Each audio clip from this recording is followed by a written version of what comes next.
Ever wondered how nutrition influences mood swings and hormonal health? Join us today as we speak with Emily Zorn, a registered dietitian and health coach based in Palo Alto, California, who sheds light on this important topic and provides valuable insights.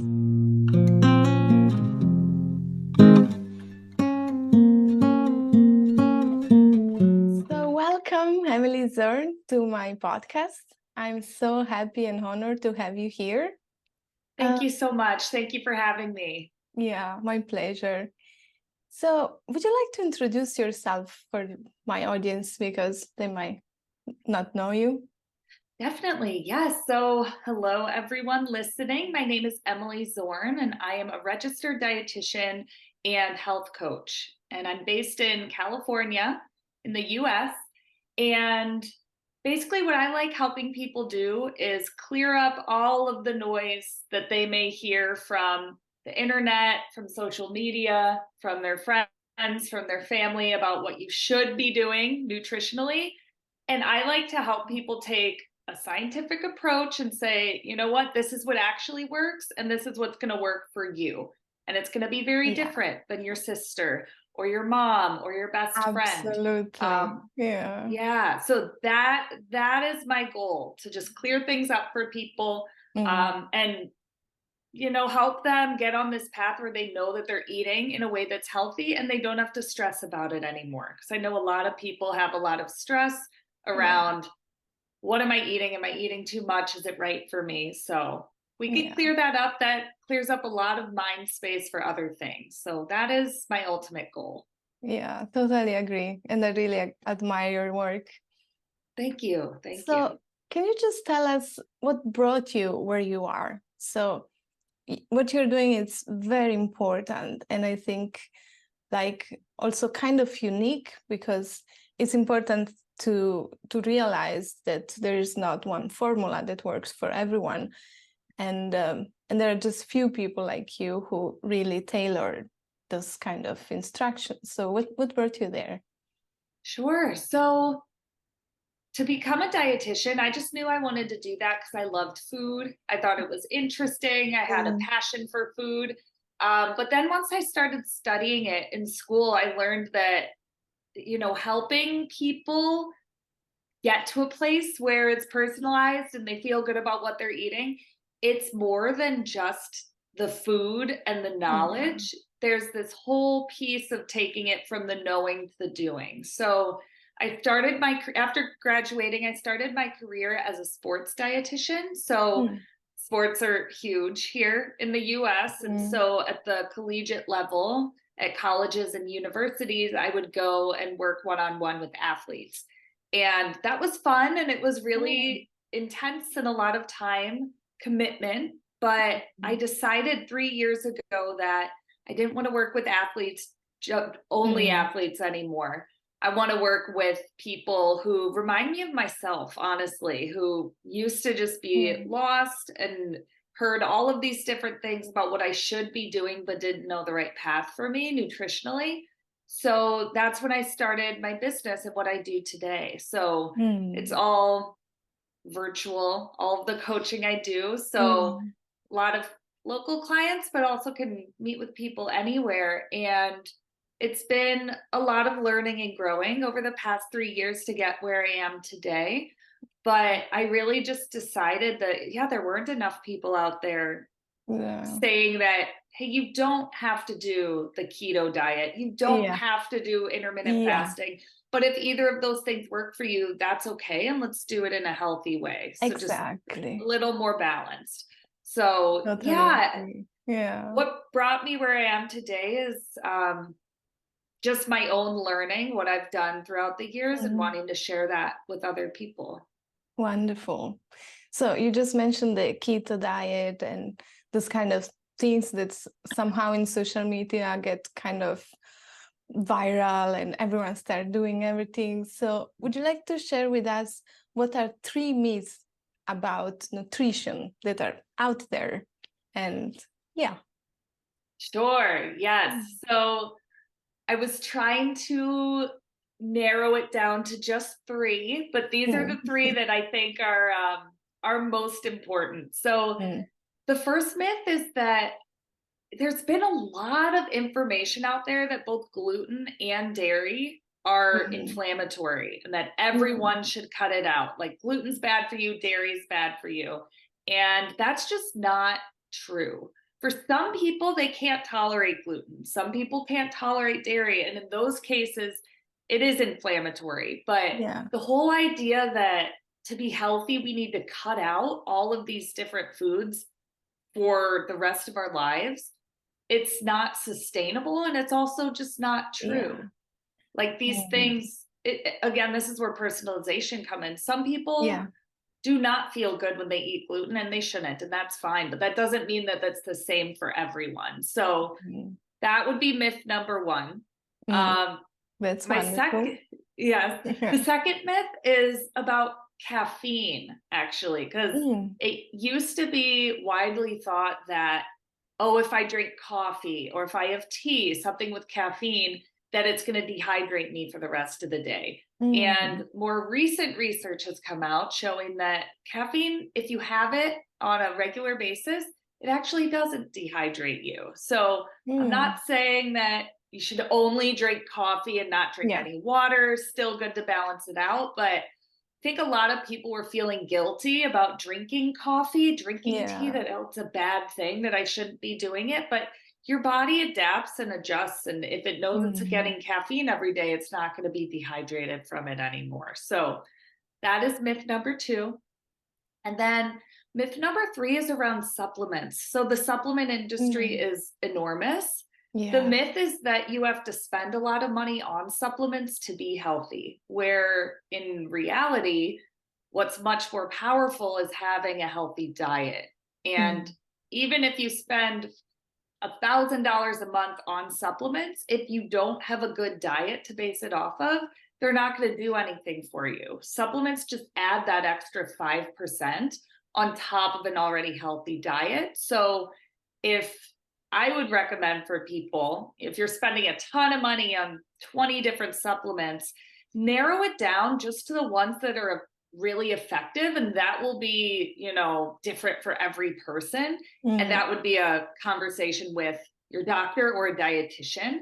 But narrow it down to the essential ones and spend that money that you're saving on good food instead, because that's Yeah. going to be much more powerful than any supplement. Yeah. So yeah, those are the three myths. I could keep going Yeah. forever, but I'll stick to those Yeah. for today. Yeah, that's wonderful. And I can really feel like my body, like during my luteal phase, before getting my menstrual cycle, I really need carbohydrate and gluten. And it just makes me feel better. If I don't eat that, then I start feel some weirdness in my stomach and I become a little crampy. It's just good for me. So thank you for saying that. You're Yeah. so welcome. And Yeah. I love what you're sharing about, hey, when I eat carbohydrates or gluten during my luteal phase, I feel good. And I Yeah. don't feel good if I don't. There's so much power in being able to recognize in your body when you do feel good based on eating certain foods. And that's something Yeah. I really encourage for people is Mm. pay attention to that. Don't listen to what someone on the internet said that you have to eat these specific foods in this exact amount to be Yeah. healthy. Your body's very smart, and Yeah. if you know how to read it and how to listen to it, it can send you guideposts of what to eat during different times. So yeah, I Yeah. really, really like that idea and encourage people to listen to your body and when do you feel best and what did you eat? There's going to be a connection there. Wonderful. So, how does nutrition, because now we spoke about the luteal phase, like how does nutrition play a role in managing symptoms and supporting overall health during the menstrual cycle, for example? Yeah, yeah, really good question. So throughout the whole menstrual cycle, hormones are involved, right? Yeah. And for the body to work properly, to create the hormones it needs, to have all the hormones in balance, a balanced diet is super important. So you're going to hear me say this a bunch throughout this podcast, but in general, just a balanced diet with fruit, vegetables, lean proteins, and whole grains for most people, right? All of those things is going to give your body all the nutrients it needs to have a good menstrual cycle, to produce the hormones it needs, to have everything be in balance. So that's very general, right? It just sounds like, okay, a healthy diet, but to get a little more specific, specific foods that really do help a lot when it comes to regulating blood sugar and insulin levels, which insulin is a hormone. So that is part of the menstrual cycle, is eating a lot of foods with high fiber. So fiber is, it's found in a lot of the foods I just mentioned, fruits and vegetables, whole grains, nuts, beans, seeds, all of those things, the healthy foods, high in fiber, and that's going to help keep your blood sugar stable, which is going to help regulate the menstrual cycle. So that's really important. Also, I know we were talking about caffeine earlier, but just to support overall hormone balance, it is important to stay well hydrated, which involves limiting intake of alcohol and pairing your caffeine with some water and really hydrating fluids. It's going to help with hormone balance as well. So really, really important. And when it comes, all of that is very nutrition focused, but I can't say enough how nutrition's important, but it's just one piece of the puzzle. And this is where, it's getting outside of my scope, but just in general, regular exercise, getting enough sleep, and finding ways to manage your stress are also going to be really important when maintaining your hormone balance. And I'm just I'm a dietitian, so I don't tell people this is how you should exercise and this is the right way to sleep. I like to stay in my lane. But it's important to know that nutrition won't solve all your problems. Like all of these things come together to help you maintain hormone balance throughout the menstrual cycle. So it's a lot, but in general, nutritionally, if I were to boil it down, I would just say be well hydrated and eat lots of foods that are high in fiber, which are the healthy foods anyway, and make sure you're eating enough, and you'll give your body the nutrients it needs to produce the hormones it needs and to be supported throughout your menstrual cycle. Just recently, a friend of mine was telling me that because now it's summer and there is much more seasonal fruits and veggies, like she feels way more aligned with her menstrual cycle and the mood and everything, while in the winter, where everything comes maybe from who knows what country, you buy veggies that have traveled and they are super old, she doesn't feel good. So I guess that's also a part, like you say before, like buy good food, like try to buy local and possibly organic or seasonal or things like that, right? Absolutely, because the less distance the food has to travel, the more vitamins and nutrients it's going to have. Because when it's cut from, say it's a head of lettuce, when it's cut from the ground, that's when it's going to have the most vitamins and minerals. And then as time goes on, it breaks down. So if you go to a place that's selling local produce that maybe it was cut 2 days ago, it's going to have a lot more of those nutrients that support your body than something that's traveled halfway across the continent and maybe it's been a week or two since it was cut. So yeah, definitely.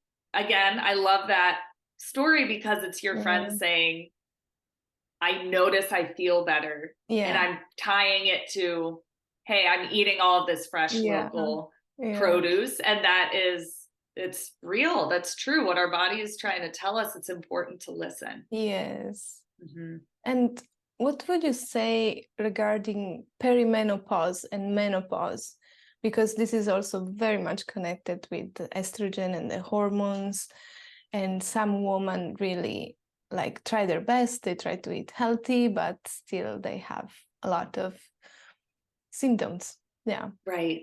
Right. Yes. A lot.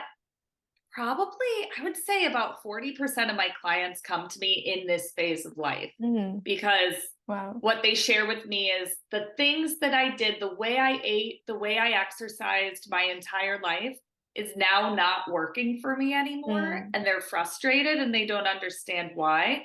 And yeah, perimenopause and menopause, it's a whole new section of life where we have different needs and it's very different than when we were 20 or 30 years old. So it requires a different approach. And, you know, like I mentioned earlier, just with the menstrual cycle, a lot of that also relates to during menopause and perimenopause. Like, yeah, eating fruits, vegetables, lean proteins, whole grains, it's always going to be healthy for us. But there are other things that we can do during this phase of life to support that on top of just, you know, the balanced diet. So the biggest issues during this time of life are muscle loss, weight gain, and osteoporosis, which is the bones getting weaker. So luckily, nutritionally, there are things we can do to combat all of these. So first, we'll talk about the muscle loss, which is tied to weight gain. So, and this is, you know, for men and women, but as we get older, we tend to lose our muscle. It's much harder to keep muscle on. And I say this, and sometimes people are like, well, I don't want to be muscular. I don't want to look huge. I don't want to be all bulky. But whenever people say, I want to be toned, I want to look lean, that's muscle too. Like muscle is super important, even for people who don't want to be, you know, lifting super heavy in the gym or looking really bulky. You don't have to, but having muscle is important for health. So it becomes really important in this time of life to be eating enough protein. And that can be hard because protein is really filling. So when we end up eating way more protein than we did before, we don't feel like eating, you know, the other things that we still enjoy, which, you know, that can be tough, but it's also a good thing because that helps with the weight gain as well. If we can be really prioritizing protein in our diet, it's going to help you maintain the muscle you do have, but also help you build muscle if you're doing strength training as well. And it doesn't have to look like, you know, going into a gym and squatting on, you know, the squat racks. You can do that, but it can be as easy as just, you know, resistance training at home using bands or just body weight stuff. And again, I'm not a personal trainer, but they're connected, right? If we eat more protein and do more resistance training, muscle is gonna increase or be maintained. So that's super important, eating enough protein for the muscle loss and weight gain. And then for the osteoporosis piece, it becomes really important to have more calcium and vitamin D. So it's, you know, even the recommendations for women in perimenopause and menopause, their recommendations for calcium goes way up. So really needing to eat more foods with calcium, which is, you know, dairy products like yogurt and cheese has calcium, leafy green vegetables for people who choose to not eat dairy or have a, you know, vegan diet, leafy green vegetables. And then there's a lot of foods that are fortified with calcium as well. You could also take a supplement, but making sure you get enough, calcium is super, super important. And then vitamin D as well, which is hard when we live in places that I know in Finland, the sun is not always around and the sun gives us vitamin D. So again, vitamin D is a tough one. You know, fatty fish has a lot of vitamin D in it. So do egg yolks, but it could also be beneficial to supplement with a vitamin D supplement during this stage in life, just to make sure we're giving our bones all of the nutrition it needs to stay healthy. And I know I was mentioning strength training before. Strength training actually also helps with strengthening our bones. So that's a huge important piece in this time as well. And then Well, I mean, there's more. There's in Yeah. general, just nutrition things you can do, but specifically for menopause and perimenopause, those are the things I would recommend that are like Mm, very specific to that time in life. yeah. Mhm. Yeah. So what would you say, like, how important is to actually build up for that time now that we are not, for example, I'm not in perimenopause and menopause, but how important is now to build up to try to have stronger bones and some muscles? What would Yeah, you say? it's Yeah. extremely important. Like Mm, that is one thing, because I know, some people listening, maybe they're not in that phase yet. yeah. And maybe they're thinking, oh, I don't have to worry about it yet. But yeah, the more healthy we are now, the stronger our bones are, Mm, the more muscle we have now, the further we have to go when it starts declining. mm, Um, so yeah, definitely, while we might not need as much calcium and vitamin D and protein as we do during this phase, like it can still be something to make sure that you're having in your diet right now, and also doing exercise that promotes that as well. So we're in a really good place when the yeah. perimenopause does start. That's a really good point that you Mm, brought up. yeah. And another question I have, like, is how how much nutrition affects actually the mood? Because often women get diagnosed with depression, but then it turns out it's just like some hormonal changes or things like that. So what nutrition, what role plays in this? Right. Good question. So I wish there was a diet or a specific food that I could Mm. say, if you eat this, you'll be happy. You won't have the mood Yeah. changes. The Yeah. depression won't be there. Unfortunately, we haven't found one specific food or diet that Mm. correlates to that. So the best I can do in this case is, again, saying just a healthy, balanced diet is Mm. going to support your body as much as possible.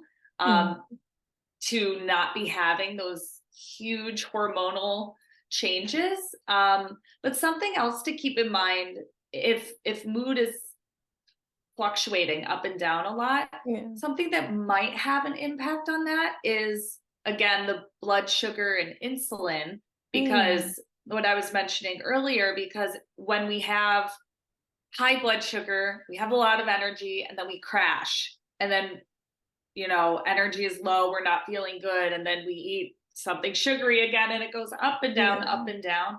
So if it's mood changes that feel like that, they feel like they're tied to energy, eating more high fiber foods, less sugary foods is going to help that blood sugar stay a bit more stable, which may help our mood stay a bit more stable. Mm. But yeah, that may help in some cases, but nutritionally, yeah, when it comes to the mood changes, it's just supporting your body as much as possible, making sure it has all the vitamins and minerals it needs, all the nutrients it needs to, do what it needs to do. But I think for Yeah. many people, it is just something that we have to deal with during this time, Mm. perimenopause, menopause, the hormonal changes.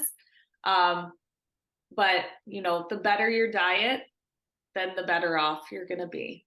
Mm. That's wonderful. And by the way, you also have a wonderful podcast that I just recently started listening to. Would you like to say something about it, what you're speaking in your podcast? Sure. Yeah. Yeah, I'd love to. So, myself and another dietitian named Mm. Marie, a few years ago, we were getting tired of answering the same questions Mm. of, what do you think about intermittent fasting? What do you think about the paleo diet? What do you think about Atkins? What do you think about all of these different things? So we decided to make a podcast to answer those questions. So Mm. when someone asks us, what do you think of intermittent fasting? We'll say, oh, listen to episode 15. I don't know which one it is, but Okay. we have an episode on intermittent fasting. So the podcast is called RDs versus BS. So registered dietitians versus BS. And every episode is a different topic. So, like, one topic is the ketogenic diet or keto. Mm. And we talk about what are the claims of the keto diet, what does research actually show, And then at the end, we decide if the keto diet gets the BS stamp or not. So if we decide it's BS, it gets the BS stamp. If not, we say, no, this is why this is actually a good thing in certain situations. And every episode is just a different topic. So yeah, we've been doing it for a while now. We're at episode 87, I think. So almost any nutrition topic you're curious about, we've probably done an episode on it. But yeah, you can listen to that on Spotify, Apple Podcasts, or we have a website, rdsversusbs.com, and all of the episodes are on there as well. Yeah. And today I was listening to the one about parasites. Yeah. And then there you start speaking about the magnesium also. So would you relate the magnesium intake also with hormonal balance in some way? Yeah. So magnesium is involved in almost every process in the body. Super important. So if that is something that you're deficient in, having magnesium is going to help in the hormonal process. Absolutely. It can be difficult to know if we are deficient in magnesium. You could go to the doctor and they can give you a blood test and tell you. But if you're feeling that things are just a little bit off and you suspect it might be magnesium, it's not going to hurt to add some foods that are rich in magnesium to your diet. So typically, things that come to mind, like nuts, tend to have a lot of magnesium, which they also have fiber. They also have healthy fat, very healthy for you. So yeah, it's not going to hurt to add in some of those foods and see how you feel. Would I go as far as to recommend a supplement? Probably only if you've gotten your blood checked and you are low in magnesium, then I would say, okay, let's try the supplement route. But definitely incorporating more foods that are high in magnesium is going to be something that could potentially help, and it's not going to hurt. So yeah, so that's definitely something to try. That's wonderful. So if you could offer two really valuable pieces of advice to women experiencing perimenopause and transitioning into menopause, what recommendation would you provide to support this time? Yeah. So I'm going to try to be very specific and not just say eat a balanced diet. We all know that. And yes, doing that's going to help. But 2.5 things that you can do. The first would be to eat enough protein. So like I was mentioning earlier, it's super important for the muscle loss, for weight gain. Eating enough protein can help. So if you're curious about your exact amounts, ask a dietitian. They'll be able to calculate it for you. It's different for each person, but in general, try to have protein at every meal and every snack. And protein can come in the form of meat and fish, or it can be dairy. Or if you're vegan, you could have tofu, nuts, beans. There's lots of different ways to get protein. So no matter your chosen path of eating, there are ways to get enough protein, but eating more than you've eaten in the past is going to be helpful. Okay. That's number one.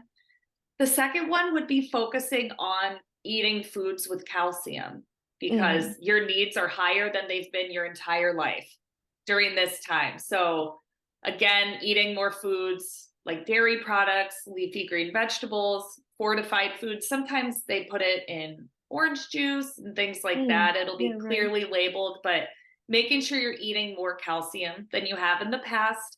And you can go the route of a calcium supplement as well. Again, too much of anything is not good, but it can definitely help you boost your numbers. So eating more calcium in the form of food or supplement would be number 2. And then I say 2.5 here because I'm not a personal trainer, but doing resistance exercise or strength training is extremely important during this phase as well. So if you're interested in that, reach out to a personal trainer. They'll be able to give you some good strength exercises to do during this time. But pairing that with the eating enough protein is really going to help you, in all of the things that we were talking about, but especially gaining muscle, and maintaining or losing weight. Strength training can help.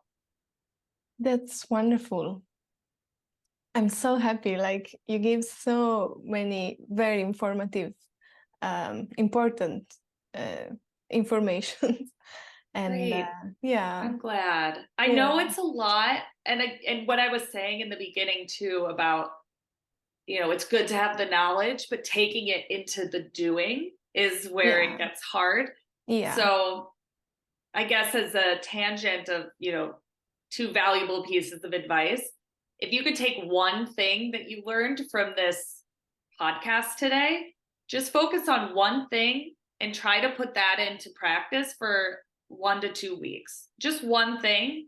And then once that's a habit, you can add one more thing. I'm a big proponent of let's add these things up slowly but surely. You don't have to go in now and start making all of these changes, like eating more calcium and magnesium and protein and strength training and hydrating. Like, it's too much. But one thing at a time, over time, is going to add up to be a lot, and it'll be a lot more sustainable. So that would be my piece of advice there as well. Take it easy, do one thing at a time. And then when you look back, 6 months from now, you'll realize, oh, look at all of these things I've added on, and they're just habits now. Yeah, that's wonderful. Yeah, thank you so much. And of course, I will put all the information about your podcast and where people can reach you on the description of the episode. And it Thank you was so much. Really, really my pleasure to have you here today. Thank you. The pleasure was all mine. It was great speaking with you, and I appreciate it. Yeah, thank you.